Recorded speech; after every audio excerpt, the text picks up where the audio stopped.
Should you learn the Graston method? In this video, I'm going to tell you the pros and the cons and the stupid. So I've been doing this for over 25 years. I'm going to give you realistic information based on my experience and based on the scientific literature.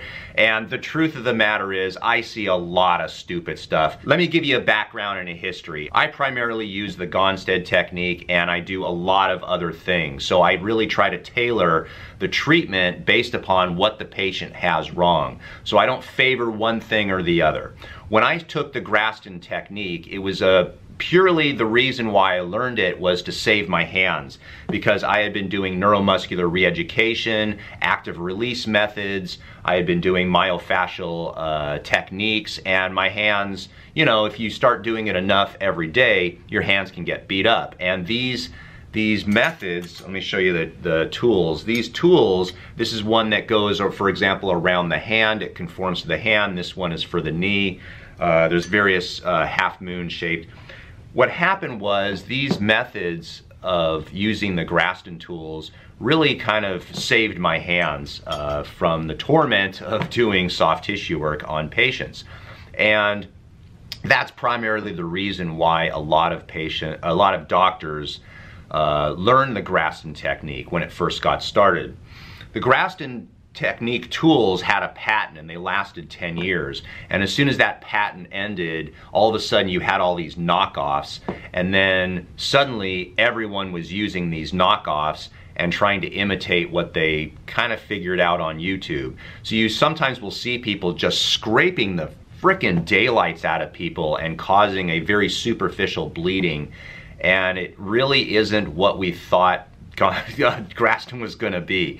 So if you're getting started in this, the book that I recommend is Functional Soft Tissue Examination, Treatment and Methods, Manual Methods by Warren Hammer. This will essentially teach you where to do the soft tissue treatment, how to do it, and how to rehab it. So it's very useful. The tools that I have are the original Graston tools, and these are awesome, and they're mainly stainless steel. They're beveled a certain way. They're very useful. This is a smaller one. This is one, again, I use for the knee. You could see how it conforms over the kneecap. This I use a lot. And then of course this bad boy I'll use on a person's thigh or erector spinae, but I'll have them, you don't want to bring this out initially on a new patient. They'll scare the daylights out of them. But these Graston tools are very good. So let's talk about the pros of the Graston tool. Number one, it saves your hands as a practitioner. So that's easy to understand.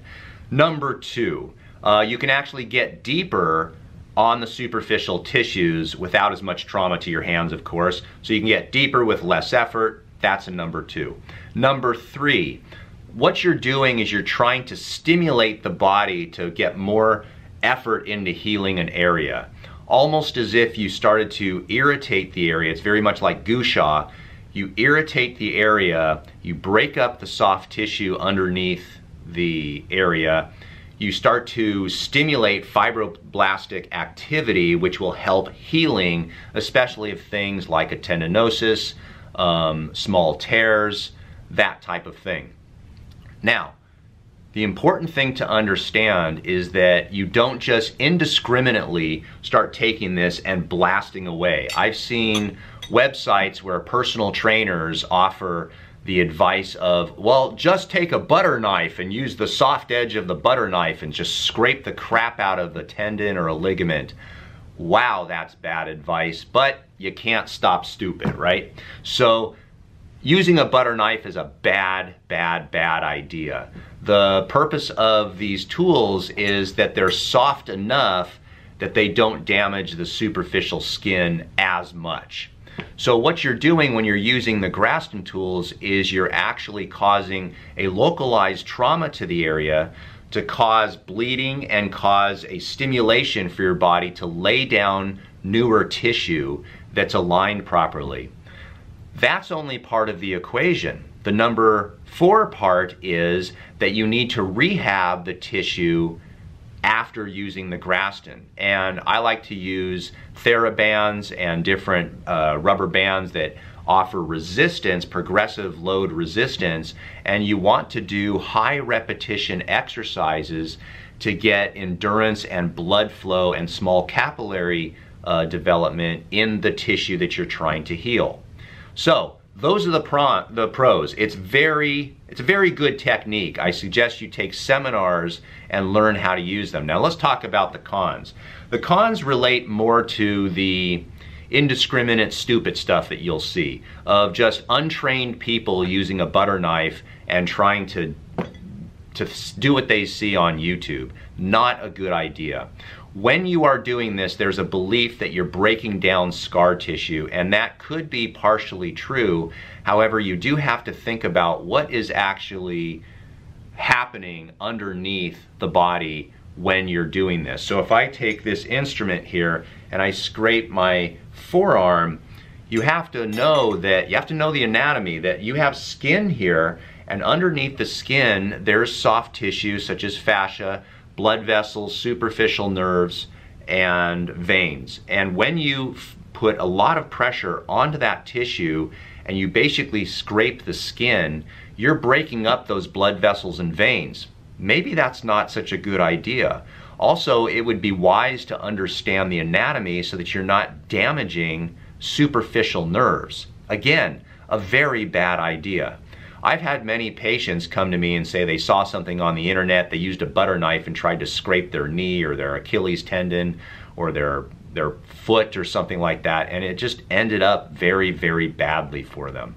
So lack of anatomy knowledge is going to be the reason why Graston is not great. The second thing that is kind of a con is you really can't do this on a lot of people. If someone's diabetic, if someone has a lot of bruising or easily bruising, or if they're taking medications to thin their blood, you do not want to take out this guy and start scraping away firmly on their skin. They will be black and blue for weeks, possibly months, from what you've done to them with very, very little benefit. So there's a limit to who you can do this on. This I reserve, personally I will reserve the Graston technique for people that can take it, number one. So there's a pain level tolerance that people have to have in order to have the Graston technique done. The second thing is I will use it where other soft tissue methods have failed. The third is I will use it generally on younger people who are athletes who don't have any comorbidities that would cause them to react negatively to the Graston tools.